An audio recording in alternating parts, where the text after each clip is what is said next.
l'une des grottes, l'ascète, le maître de l'humanité, Bhagavan, était assis dans la posture du lotus. À côté de lui se trouvait de la nourriture qu'il ne touchait plus depuis 40 jours. Et les disciples qui venaient à lui par l'étroit sentier de montagne le regardaient avec inquiétude. Pourquoi n'a-t-il rien mangé depuis si longtemps? Est-il mort ou n'est-il pas encore revenu du monde du samadhi?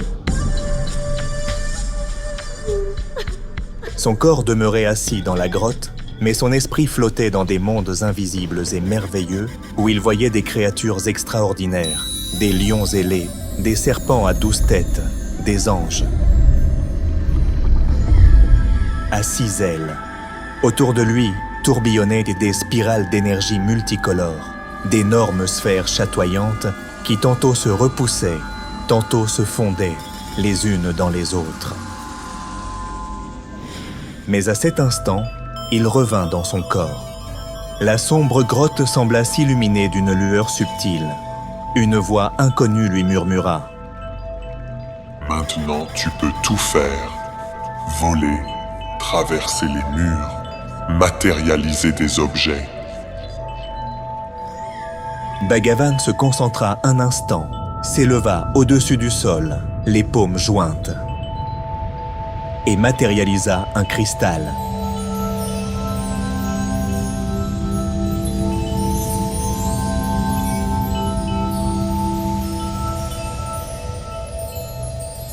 Non, ce n'est pas pour cela que je pratique le yoga.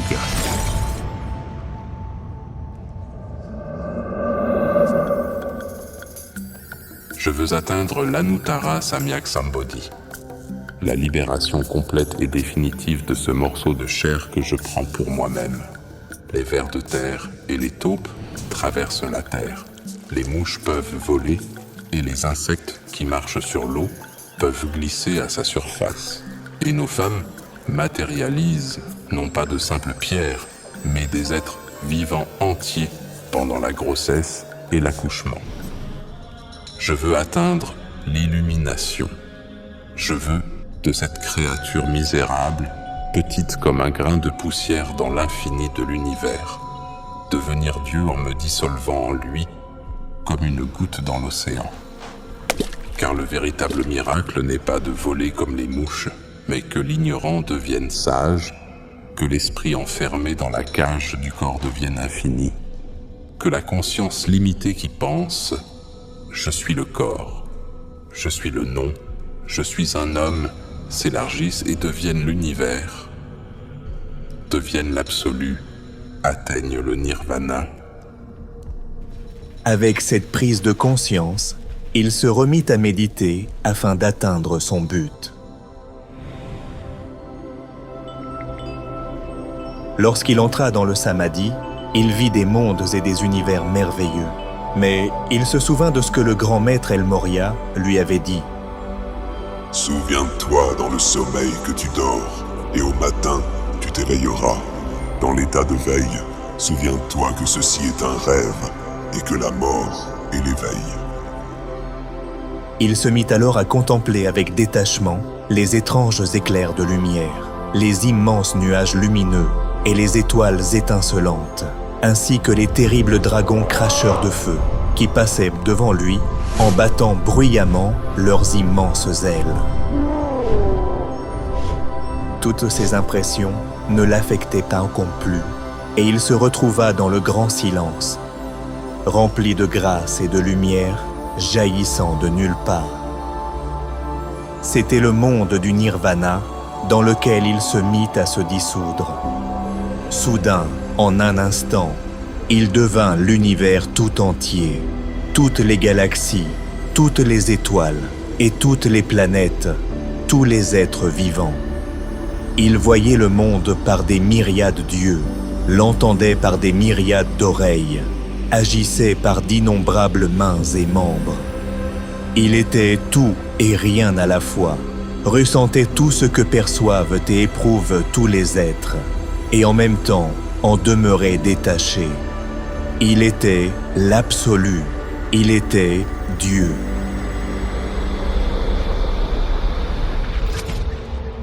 Mais lorsqu'il revint dans son corps, il ressentit à quel point cette chair et cette personnalité n'étaient qu'un infime grain de sable.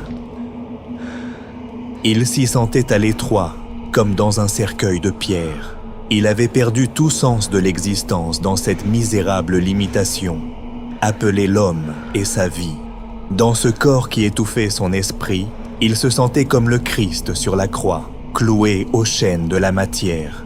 Il ressentait son corps et sa personnalité comme un cercueil où son esprit avait été enseveli, et il ne désirait plus qu'une seule chose, mourir afin de retrouver ce grand état dans lequel il avait été dans le Nirvana Samadhi. Il décida de poursuivre son jeûne jusqu'à la mort afin de quitter ce monde dans la paix et la prière et de s'en aller dans l'éternité.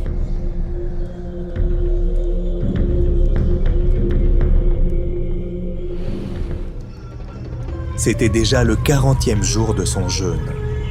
Ses forces l'abandonnaient lentement et il sentait déjà à peine son corps.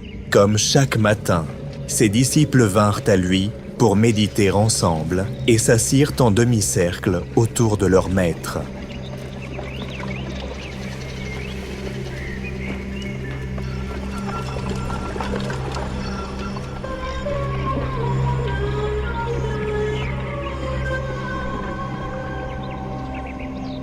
Je quitte ce monde. Je m'en vais vers le nirvana. J'ai tout accompli. J'ai atteint l'illumination. J'ai vu la vie telle qu'elle est. Ici, nous vivons dans les cages de nos corps, dans les chaînes de nos conceptions mondaines, agissant comme des esclaves des instincts et des désirs implantés en nous par la nature, comme des robots exécutant le programme social qui nous est inculqué depuis l'enfance. Nous sommes morts et aveugles, nous sommes limités et insignifiants. Mais en atteignant le nirvana, je suis devenu l'univers tout entier. J'ai atteint un état de béatitude infinie et de liberté absolue, au-delà de la forme, du temps et de l'espace. Ne vous laissez donc pas tromper par vous-même, par ce corps misérable, par votre petite personnalité, par ce monde gris et misérable. Alors vous surmonterez la roue des naissances et des morts, vous briserez la cage de votre corps et vous deviendrez un esprit libre, dissous en Dieu et dans l'univers tout entier. Ne vous inquiétez pas de votre petit moi. Vous ne soupçonnez même pas ce que vous pouvez réellement être. Après avoir terminé sa parole, Bhagavan poursuivit sa méditation, se retirant lentement dans l'éternité. Certains de ses disciples restèrent avec lui pour jeûner jusqu'à la mort et quitter ce monde pour un monde meilleur dans la prière. D'autres, qui n'étaient pas encore complètement détachés de l'illusion d'eux-mêmes et du monde, décidèrent d'aller dans le monde et de transmettre aux hommes la grande connaissance qu'ils avaient tant reçue du grand maître. Mais la nuit tomba. Les premières étoiles s'allumèrent dans le ciel, et le maître restait toujours assis dans la posture du lotus, attendant la fin de son existence sur terre. Toute sa vie défilait lentement dans sa conscience. Il vit devant lui des images de son passé, dans cette vie et dans d'autres. Il se vit enfant, assis tranquillement sur le divan, regardant sa grand-mère prier devant une icône, placée dans l'angle de la pièce près de la fenêtre. Grand-mère, que fais-tu ? Je prie mon petit-fils. Je parle à Dieu, le créateur de notre univers. Il nous aime beaucoup et il veut que nous l'aimions. Et lorsque tu pries et que la grâce naît dans ton cœur, cela signifie que tu as ressenti l'amour du Seigneur pour toi. Alors Dieu te parle dans la langue de ton cœur. Le garçon s'agenouilla et se mit lui aussi à prier Dieu pour la première fois dans cette vie. Seigneur, je t'aime beaucoup. Je veux toujours être avec toi. Et à mesure qu'il s'ouvrait avec confiance, la grâce grandissait dans son cœur, et il fut rempli jusqu'au bord de l'amour de Dieu. Il ne pouvait plus rien dire, Mais débordant de grâce, il pleurait silencieusement. Il pleurait de bonheur d'avoir à nouveau ressenti l'amour de son père, d'avoir une fois encore dans la chaîne des renaissances ouvert son cœur pour recevoir son amour. Sa grand-mère priait matin et soir, mais elle n'allait jamais à l'église pour ne pas se trouver parmi des vieilles femmes grincheuses et des prêtres hypocrites dont les baskets et les jeans dépassaient dessous leur soutane. Elle priait Dieu dans le temple de son cœur, plus pur que les églises dorées et scintillantes bâties par les hommes.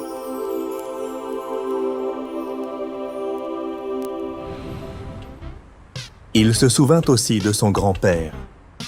Dans le monde qui l'entourait, son attention était tournée dans 3 directions à la fois. Vers Dieu, vers son monde intérieur et vers le monde extérieur. Et cette grande pratique lui permettait de développer sa conscience. Son grand-père lui apprenait à jouer sur un vieux piano. Regarde, le piano possède 7 octaves complètes. Ce sont les 7 mondes, notre monde et 6 mondes subtils. À l'extrémité du clavier se trouve le Do de la 8e octave. C'est l'absolu. Et dans le registre grave se trouve une octave inachevée de 3 notes. C'est le monde inférieur inachevé. Ainsi, dans la structure du piano, les anciens sages ont inscrit les lois de tout le cosmos.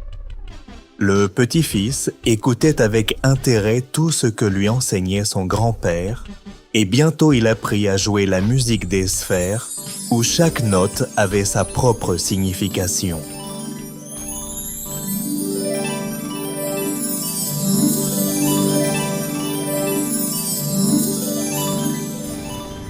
De nombreux autres souvenirs traversèrent l'esprit de Bhagavan. La mort s'approchait lentement de lui. Sa respiration devenait plus faible et le rythme de son cœur commençait à ralentir à chaque minute qui passait.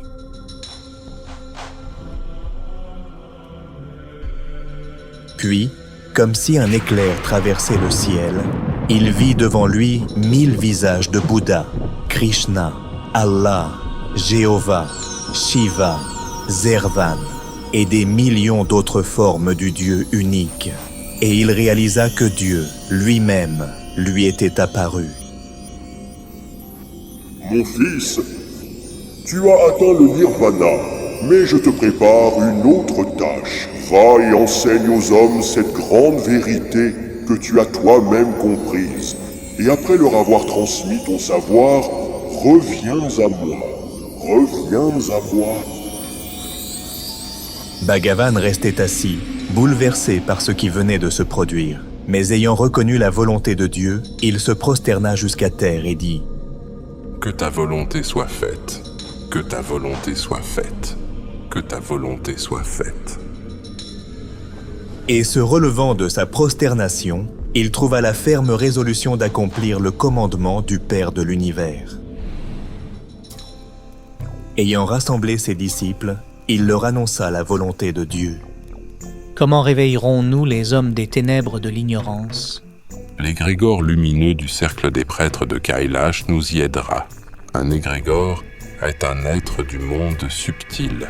Certains ressemblent à des anges, d'autres à des démons. Ils portent en eux de grandes idées ou des idées destructrices. Lorsque les hommes se relient à ces égrégores et leur donnent leur amour et leur dévotion, l'égrégore les aide à suivre son chemin et à réaliser ses idées. Et c'est précisément à notre époque, alors que la Terre devient peu à peu un seul État, que l'égrégore du cercle des prêtres de Kailash commence à se manifester pour apporter à la Terre une religion nouvelle et unique, et pourtant la plus ancienne, l'enseignement dont sont issues toutes les autres religions. Le seigneur du cercle des prêtres de Kailash, Rigdenjapu, m'a consacré pour incarner cet égrégore sur la terre, afin qu'il répande son enseignement dans le monde entier et apporte au monde bonheur et prospérité. Mais cette tâche n'est pas facile, car de nombreux démons obscurs ne veulent pas que la terre soit purifiée du mal. Et nous rencontrerons leur résistance désespérée. Ces démons peuvent apparaître sous l'apparence de prêtres de membres de partis, d'autorités, d'assassins et de bandits, mais nous devons fermement apporter la lumière, la joie et le bonheur à tous les hommes de la Terre, en transmettant la grande connaissance aux âmes humaines égarées. Alors, dans le nouveau millénaire, commencera sur la Terre l'ère du bonheur et de la prospérité. Que faut-il faire pour accomplir cette tâche ? Pour cela, il faut se relier à l'égrégore du cercle des prêtres de Kailash en chantant avec dévotion et abnégation le mantra Ahashambu Itahahum. Et si vous vous accordez correctement, la grâce, la joie, le bonheur et la force rempliront votre être. Alors aucune tâche dans cette vie ne vous sera impossible pourvu que vous l'accomplissiez pour la gloire de la grande œuvre du cercle des prêtres de Kailash dans ce monde. Que ma bénédiction soit avec vous.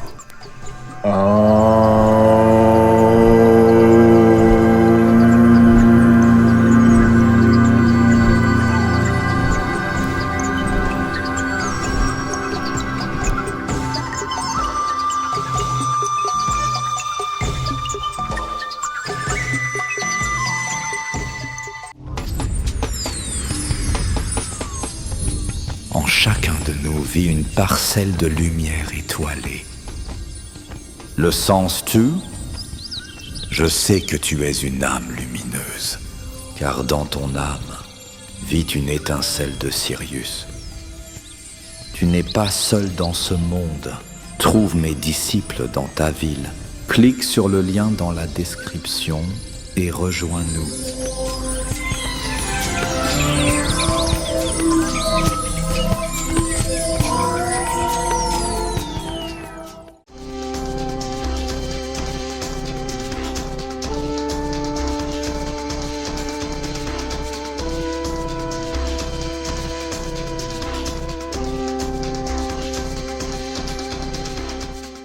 Pendant cette période extrême, où le destin de la planète entière est en jeu, il est très important que la connaissance des anges et des esprits de lumière se propage le plus rapidement possible à travers le monde et atteigne des milliers de personnes. De cette façon, nous pouvons changer l'avenir de toute l'humanité. Alors nous nous tournons vers toi, chère âme de lumière. Partage la connaissance concernant nos livres sages et nos films. Partage les liens vers des vidéos ou des dessins animés. Tout cela est disponible et gratuit. Invite les femmes à des pratiques individuelles, des webinaires et des séminaires, et le grand esprit de lumière t'aidera, à toi et à ta famille, en dirigeant une énorme quantité d'énergie pour réaliser tous tes désirs. Les esprits lumineux et les anges t'aideront, à toi et tes proches dans tous les domaines. Le fil de la lumière et de l'amour de ton cœur atteint le cœur des femmes en recherche. Et la création du bien, la diffusion de la connaissance de lumière dans le monde commence. Rejoins cette mission de lumière. Aide les gens et Dieu t'aidera.